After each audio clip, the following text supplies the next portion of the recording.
Welcome to Words of Light for Today, a teaching ministry that shares godly principles while giving spiritual insight and divine revelation from the Word of God for the everydayness life brings.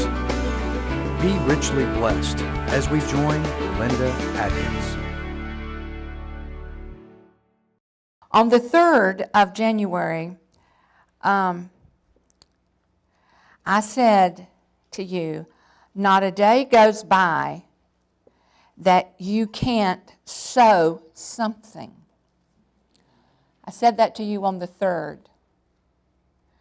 That was the first Sunday in this year. And then on the 10th of this year, I said to you, number your days so that you will have a heart of wisdom. I said to you, sowing in wisdom with a pure heart produces a surrendered heart with an obedient will.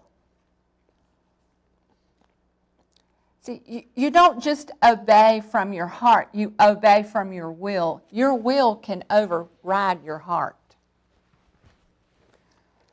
You need to know that. You need to know that your will, what you will to do, can override your heart.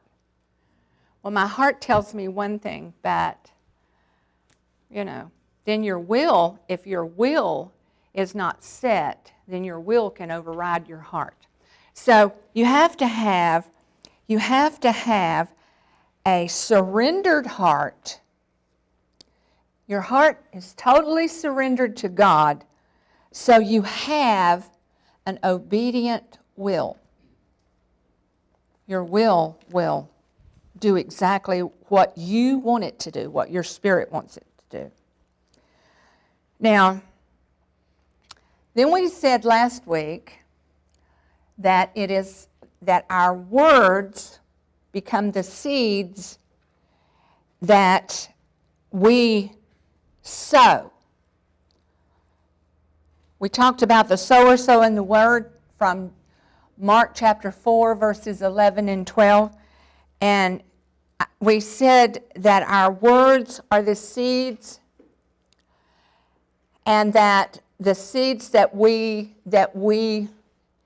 say, the words that we say, becomes a production for us.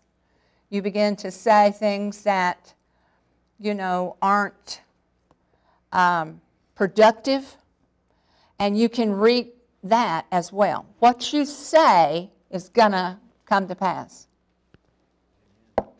Okay? What you say is going to come to pass.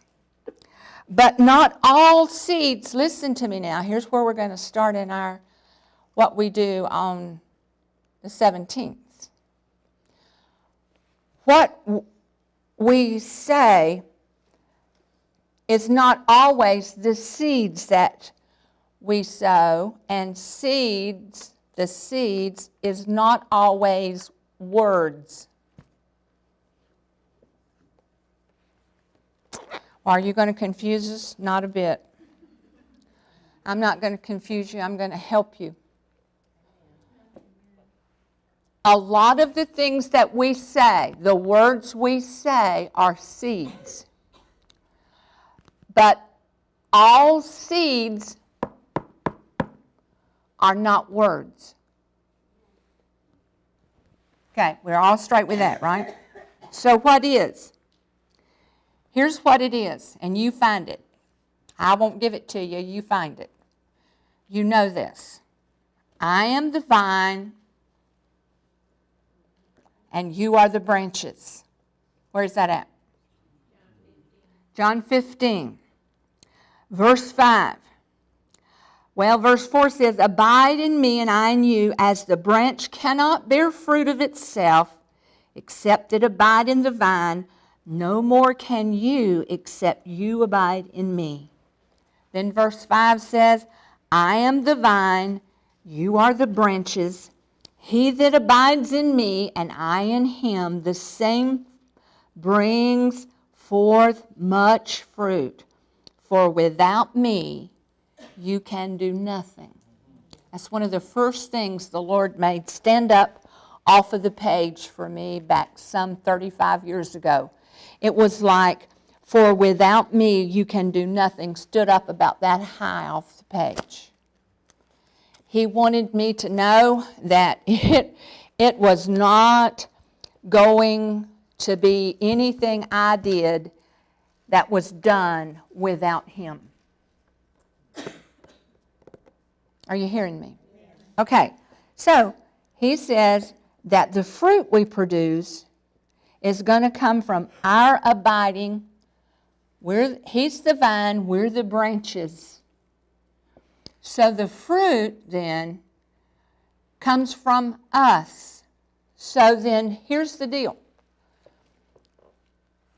All words are seeds, but all seeds are not words. So, what are seeds? Us. Listen to me. We are the seed in God's hand. We have to be plantable. We have to be where He can use us as seed to produce fruit that remains, to produce fruit that will produce for other people. What do? We got a bunch of orange trees at our house. The first thing we do when they get ripe is walk up to them, pick it off, and you can just, if you're not careful, they're so sweet the juice will run out of your mouth. And that's what we're supposed to be for other people. We are seed in God's hand. He plants us.